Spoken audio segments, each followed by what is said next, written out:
Hello, Mario. In this video, 30 templates 1, I'm going to create the typical road template, which typically in 12D we run down the alignments, and then this will create all of the various strings that we encounter. So it's very important that we get this right, and this has quite a big bearing on the whole how the road works. So essentially there's our alignments that we have here, and we run, as I say, the template is sort of extruded down the alignment to create a series of strings, and from that we're able to calculate our earthworks and what have you. So previously I drew up the typical cross section, and I've got a series of notes relating to that, but we're going to get in here and put in the cross section, design templates, create, edit, and we're going to give it a name. Now I'm going to call this one road typical, and for this exercise I have just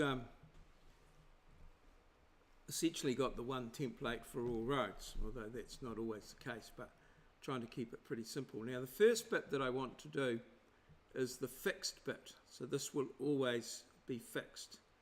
So we're going to click on that there, and here we are, we have it starting here. Now everything starts from the center line. So the first bit is the width of the seal or the live lane. 3.7 is what I've chosen. Now you must either put something in one of these two columns but not both. In this case we've got the cross fall, so it's -3, enter, and that I call that the lip of the curb, LK I'm going to call it, and the colour that I've got for that is road asphalt, which is something that's in there I know of, and then I go enter, and you can see down here that it's drawn what I've put in just down here.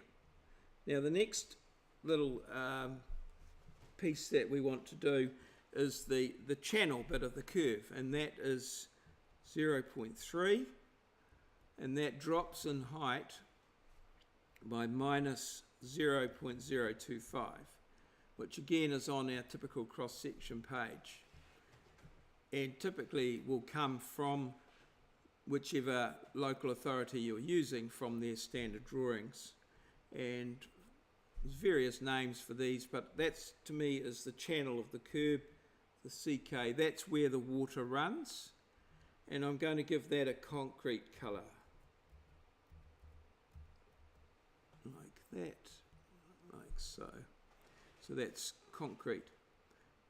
Now 12D doesn't like to have lines on top of each other, and also with extruded curb and channels probably need a little bit of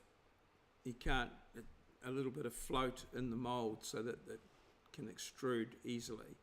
So I've made a small allowance there of 0.005, and then that's going to rise up 100 mils or 0.1 of a metre, nothing there, and that's, I call that the face of the curb at the top, and that again is going to be concrete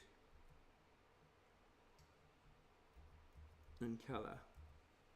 You can use other colours, and these are all changeable. Then we go level across the top of the curve, 0.095, and the change in height there is 0, it just stays level, and that's the back of the curb, BK, and that has a concrete,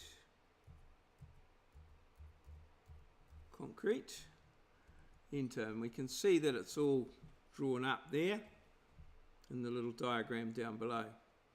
Now we're going to go 1.4 metres with a cross fall of 4%, and that's going to be to the footpath, and I'm going to call that footpath road, so the road side of the footpath, and that's going to be a grass colour.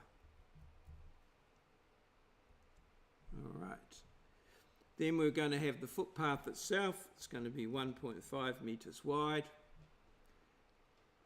It'll have a crossfall of 1.5%. 4% would have people toppling off. And I'm going to call that footpath B. So it's the boundary side of the footpath. It's going to be concrete. Like that. Like that. And then we're going to go a further 1.5%. Again, this time with a crossfall of 4. And that's going to be to the boundary, BDY. And then that'll be grass. Okay. All right. And that's the fixed part of it. From the boundary, we will go, so we'll go, okay, that's the fixed part. We can get back to that easily. Apply, I suppose, and draw, just to make sure.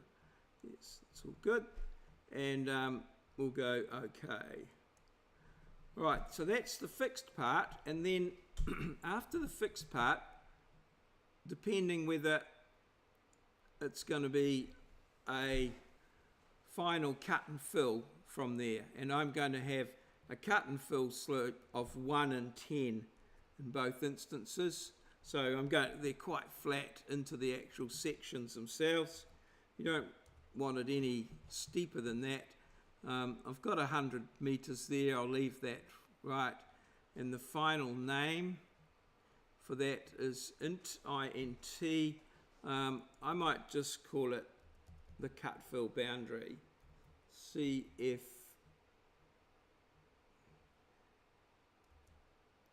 I'll call it CF boundary, cut fill boundary. Okay, so we'll, okay. And that's our finish. Now, so that's there is pretty much our template made.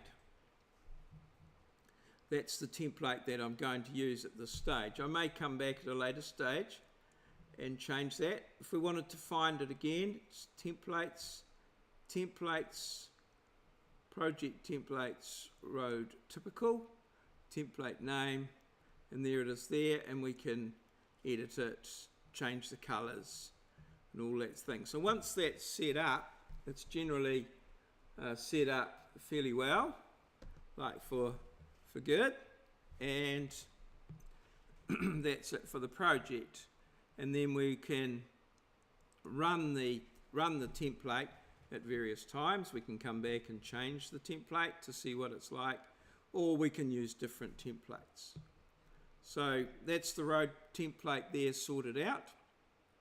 I'm going to leave that video at that point, and I'll just finish that out, and then I'll come back to you and we'll see if we can run the template down some of our initial horizontal alignments at this point individually, and then further down the track we might start to look at joining them all together in some sort of multiple template function. So cheers, see you.